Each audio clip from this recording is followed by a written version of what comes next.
turnover. He's got a man. Harper going deep. Caught. Welcome, everyone. Happy Saturday. We are now 2 weeks away from opening kickoff, and we are winding down fall camp. And the team is just about to get ready and go into game one mode. So let's recap some of the bigger stories after 3 weeks of fall camp. First, if you wouldn't mind, do me a favor and click on that subscribe button and give this video a thumbs up. I'd really appreciate it. Yesterday, we got to talk to Coach Satterfield, and he talked about the offense and their coaching and the difference between last year and this year. He said that they really have emphasized, and they've been emphasizing repetition and repetition and repetition a lot more than they did last year. And just the difference in this year and last year is just night and day. He also talked about how it's the guys are now how they're practicing, how they're developing. It's a lot more cleaner and more efficient than a year ago. Last year was more of getting to know the team and them getting to know the coaches, trying to build that culture that's been lost over the years. Where this year it's more football tempo. They know what to do, know what to expect. And so it's almost like getting extra time to develop on top of what they've already done.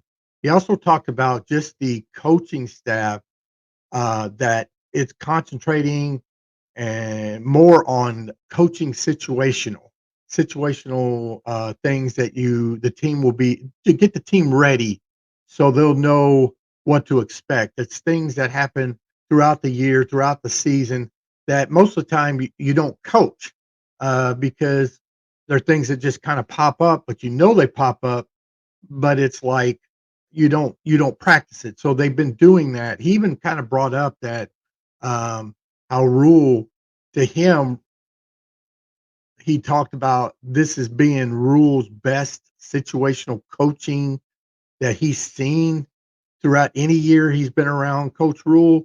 And you got to remember, these coaches go way back to Baylor, even back to Temple being together. The Huskers will also get another week of full practice due to classes starting a week later. So that's a benefit because they get to have full day, like a full fall off practice, where normally they wouldn't have that because of classes, which on a team like Nebraska and getting them ready and getting them back to form where we want to see them, this is huge. He also talked about a couple of the players and their improvement and the jump he's seen in fall camp, or even these last few practices that they've had. One was running back Dante Dowdell, the sophomore transfer from Oregon. He said that Dowdell is finally getting it, finally coming together, putting it all together, especially these last 7 or 8 practices. He's really seen a huge difference in Dowdell, that he's running probably harder and more physical than arguably anybody else in the running back room. And at this stage, this is very important.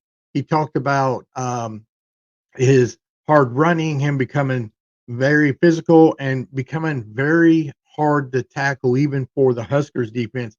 He talked about how once he gets through the box, past the box, that the DBs really just don't want to try to tackle him. He also talked about how Dontel is running more downhill and pushing the others and being more physical. He also has a more understanding of the playbook and his blocking assignments, which is going to be huge. And I think that's kind of probably what was slowing him down a little bit early on, when everybody kept thinking he always not coming around like we thought he would. You got to think it's a new system, new playbook, new everything, new way of doing things. Rule does things a little different, a little more old school. And so it takes a little time to kind of get into the swing of things and get to going. But if you're really wanting to play more, this is really what you need. And I think that's what Dante is trying to push for. He's also talked about, Satterfield talked about how Dante was able to pick up a couple of blitz packages they threw at him in practice, which this right now, like I said, is going to bolster his status. And if you remember, I actually had Dowdell as one of those players that could easily redshirt this year. Remember, he played only in about five. I think he played only 5 games last year and kind of ruined his redshirt year because he couldn't redshirt. That wasn't on him. That was on Oregon, and he still could redshirt, but I thought maybe he'd get 4 games and then probably redshirt just because of the depth that we have at running back, mainly if they stay healthy, because you got Gabe Irving, Ramir Johnson, both of them are seniors. And then, of course, you got Emmett Johnson that came around last year. So I thought he could be one that could easily redshirt. And don't get me wrong, he still could. But I'm telling you right now, if he keeps it up, keeps doing what he's doing, he's going to be very important. And I think the way he's running and the way they're seeing him, the way Satterfield talked about him, he's probably going to become a bigger threat, especially down on them 3rd and short, or maybe even in goal line situations. So if he shines in that area, don't expect him to redshirt. Expect him to have a pretty good year and a monster year in 2024. Another player that Satterfield talked about, and we even got to talk to him, was wide receiver Jaylen Lloyd. Lloyd is another of those players that's made huge strides from last year. And remember, Lloyd made a big splash in 2023. Lloyd himself talked about being just bigger and stronger while still keeping that speed and agility. His body is now allowing him to be more physical, which is going to boast well in the Big Ten. Uh, Lloyd also talked about his body and just the difference in how he can move and play now and make a difference when he's out there. And that's saying a lot considering he had some pretty good moments last year. He talked about coming, one of them is just the workout and the winter conditioning where he came into Lincoln around 155, 158 pounds, and now he's around 179, 180, but says he really would like to get around that 185 and wants to play around that 185 mark.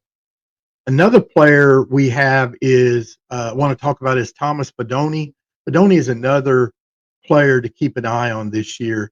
I believe, mainly after coming off his first full year of play, right after injury, now his mindset is more on football.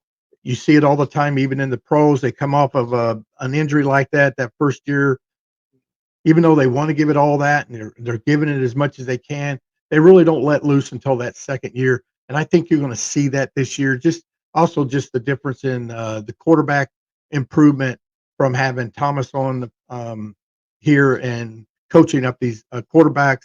So I expect Thomas Fidone to have a huge year. Expect them to have just an unbelievable year.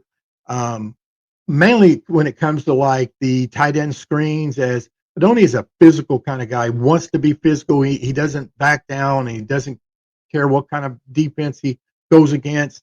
I think he's playing with his chip on his shoulder, mainly because of what's happened to him. He wants to show the whole world that he is what everyone thought he was coming out of high school. I love that in a player, that there's just no quit in him. No matter what, he's going to go out and succeed. And people like that, they succeed. And I'll show you in them with him running that tight end screens and stuff, and you got them big wide receivers out there to block for you, like Banks and Nair and even Bonner out there. And then you do throw that tight end screen or even that wide receiver screen. That's going to be another one as well. Them are going to be huge in that RPO game this year. You watch, that's going to be some of the biggest plays that teams are going to have to look out for this year. So we're down, like I said, down to 2 weeks ago before opening kickoff. So make sure you hit that subscribe button and click on notifications so you stay up to date with any Husker news as we break down the games and the news for each Husker day as closer and closer we get to kickoff throughout the season. So thank you guys for watching. Go Big Red.